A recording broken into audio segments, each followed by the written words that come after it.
ShredMentor Challenge of the Day, number 25. This one involves some sweep picking and, not even sure what you're going to call this technique, so let's just take a look at how it goes and what it sounds like.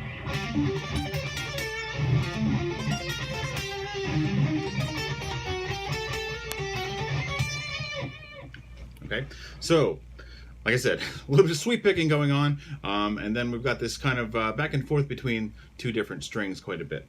So I'm going to show you with the G minor arpeggio first. It's a root inversion G minor arpeggio. So we have your root, your flat third, your fifth, root, flat third, fifth, and then once we're basically just ascending that. So once we get up here, we're going to pull off as you kind of would if you were just going to come back, but instead of doing that, we're going to go and we're going to use the fourth, fifth, third, fifth, and we're going to go to the second. So it's 1 and 2 and 3 and 4.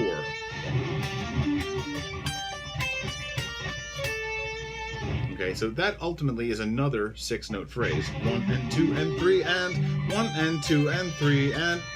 So it's basically pedal point now that I kind of look at what's going on there, because we're kind of repeating this note every other note.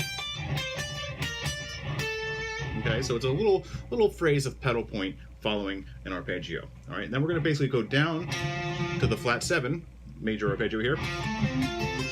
That is a major arpeggio on the flat 7, not a major 7, just to be clear about that.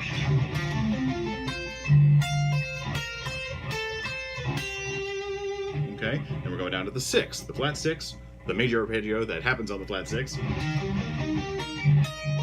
Here's the 2 of the scale, the root, and here is the raised 7.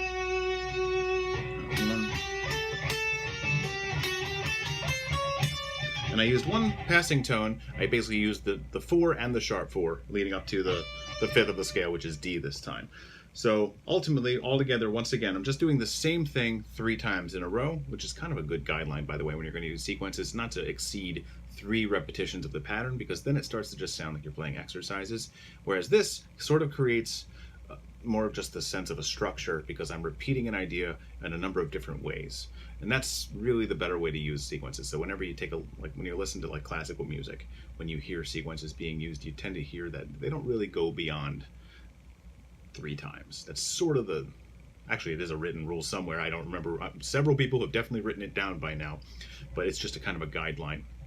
When you're practicing your guitar, however, do it in every single mode, do it over and over and over and over again, because you want to get this into autopilot, into motor memory. All right, so finishing all of that out a little bit slower than before, just so you can kind of see how it's working out. 3.